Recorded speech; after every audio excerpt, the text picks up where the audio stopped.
بسم اللہ الرحمن الرحیم۔ السلام علیکم ورحمۃ اللہ وبرکاتہ۔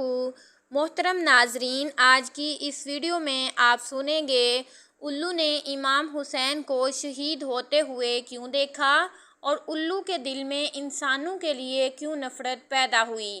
ایک شخص نواسۂ رسول حضرت امام جعفر صادق کی بارگاہ میں حاضر ہو کر کہنے لگا، اے امام، میں آپ کے پاس ایک سوال لے کر حاضر ہوا ہوں۔ حضرت امام جعفر صادق نے فرمایا، پوچھو، کیا پوچھنا چاہتے ہو؟ اس شخص نے عرض کی، امام صاحب، مجھے یہ بتائیے گا کہ الو ہمیشہ پریشان کیوں رہتا ہے؟ یہ ہمیشہ ویران جگہ پر رہنا ہی کیوں پسند کرتا ہے؟ تو حضرت امام جعفر صادق نے جواب دیا کہ الو ہمیشہ سے ایسا نہیں تھا۔ پہلے یہ ویران جگہوں پر نہیں رہتا تھا اور نہ ہی یہ اداس رہتا تھا۔ یہ پرندہ آقائے دو جہان حضرت محمد صلی اللہ علیہ وآلہ وسلم کی آل سے محبت کرنے والا پرندہ تھا۔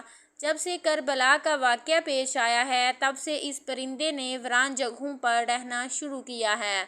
جب الو نے دیکھا کہ میرے جد امجد حضرت امام حسین اپنے قافلے کے ساتھ میدان کربلا میں تشریف فرما ہیں، تو یہ پرندہ 9 محرم کی رات کو میدان کربلا کے میدان میں پہنچ گیا۔ وہاں پہنچ کر اس پرندے نے امام حسین رضی اللہ تعالی عنہ سے عرض کیا، اے نواسۂ رسول، آپ مجھے حکم کریں تو میں ابھی الوؤں کی فوج لے کر آ جاتا ہوں اور ہم آپ کے ساتھ مل کر لڑائی کریں گے۔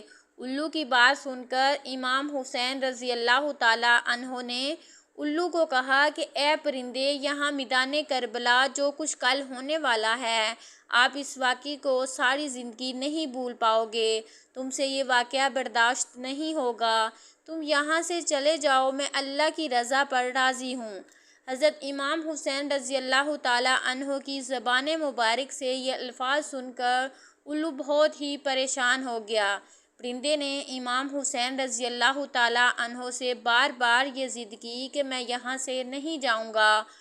الو کے بار بار ضد کرنے پر مولا حسین رضی اللہ تعالی عنہ نے اس الو کو بھی میدان کربلا میں رکنے کی اجازت دے دی۔ اسی طرح الو نے تمام واقعہ اپنی آنکھوں سے دیکھا کہ یزید کی فوج نے امام حسین اور اس کے جانشینوں کو کس طرح سے شہید کیا۔ آل محمد صلی اللہ علیہ وآلہ وسلم کی اولاد کے ساتھ یزید نے کیا سلوک کیا۔ الو نے سب شہیدوں کو شہید ہوتے ہوئے اپنی آنکھوں سے دیکھا تھا۔ جب شہیدوں اور حضرت امام حسین رضی اللہ تعالی عنہ کے سر مبارک کو بدن سے جدا ہوتے ہوئے دیکھا۔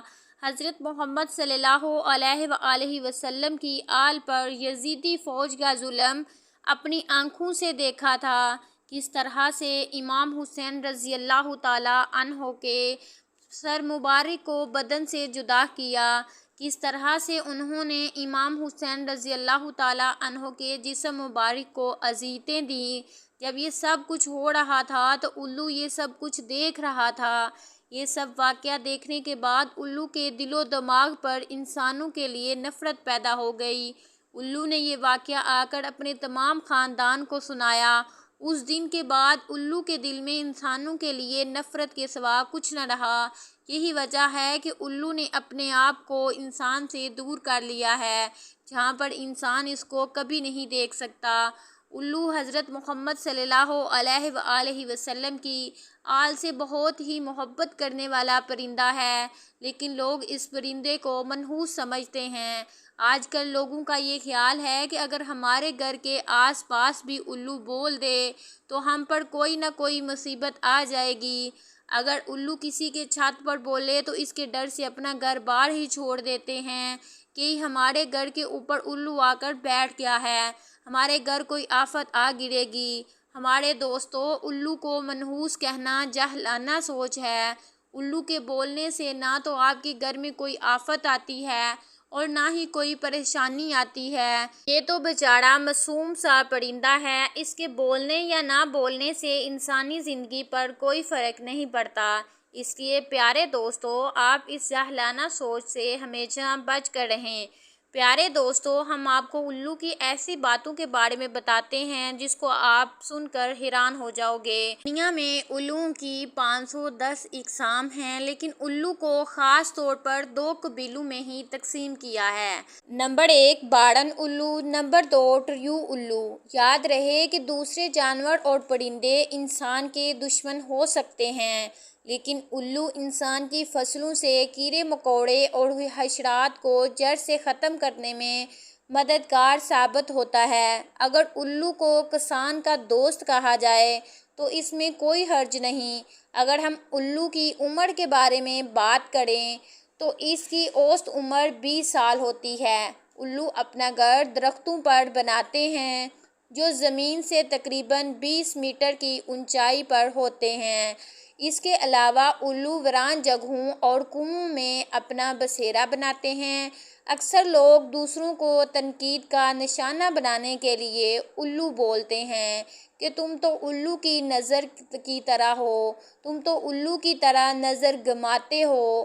یہ بات غلط ہے کہ الو اپنی نظروں کو گماتا ہے۔ الو تو سیدھا ہی دیکھتا ہے۔ الو اپنی گردن کو 270 ڈگری پر گردن کو گھما کر اپنی نظر کو دوسری طرف لے کر جاتا ہے۔ الو ایک جگہ پر ہی بیٹھ کر چاروں طرف دیکھ سکتا ہے۔ اس کے پر دوسرے پرندوں کی نسبت بہت ہی ہلکے اور ملائم ہوتے ہیں۔ جب الو اڑتا ہے تو اس کے اڑنے کی آواز نہیں آتی۔ الو بہت ہی آسانی کے ساتھ اپنے شکار کو حاصل کر لیتا ہے۔ پیارے دوستو، بے شمار ملکوں میں لوگوں کے عقیدے الو کے بارے میں مختلف ہی دیکھنے کو ملتے ہیں۔ جیسا کہ برطانیہ میں الو کے بولنے کو منحوس سمجھا جاتا ہے۔ جنوبی افریقہ میں الو کی آواز کو موت کی علامت تصور کیا جاتا ہے۔ کینیڈا والوں کا خیال ہے کہ اگر 3 دن الو مسلسل بولے تو کسی کی موت واقع ہو جاتی ہے۔ امریکہ کے لوگوں کا خیال ہے کہ الو کو دیکھنا بھی منحوس ہے۔ چین والوں کا یہ نظریہ ہے کہ اگر کسی کو الو نظر آ جائے تو گلی محلے میں کسی نہ کسی کی موت واقع ہو جاتی ہے۔ ایران میں الو کی اچھی آواز کو خوشی کی علامت مانتے ہیں اور بری آواز کو منحوس مانا جاتا ہے۔ ترکی میں بھی الو کی آواز کو اچھا تصور نہیں کیا جاتا ہے، لیکن سفید الو کو صاف مانا جاتا ہے۔ ہندوستانی لوگوں کا عقیدہ ہے کہ الو کی آنکھ کا کاجل بنا کر لگانے سے رات میں بھی دن کی طرح دکھائی دیتا ہے۔ الو کے ناخن بچے کے گلے میں باندھنے سے بچے کو نظر نہیں لگتی۔ الو کے گوشت کو تعویذ میں بھر کر گلے میں باندھنے سے کسی قسم کا کوئی ڈر نہیں لگتا۔ الو کی پوجا دیوالی میں کرنے سے لکشمی جی مہربان ہوتی ہے، بے حد دولت برستی ہے۔ الو کے پر کو حساب کتاب کے بہیہ کھاتے میں رکھنے سے مال و دولت میں برکت ہوتی ہے۔ اب ان کو کون سمجھائے کہ وقت سے پہلے اور قسمت سے زیادہ کسی کو کچھ نہیں ملتا۔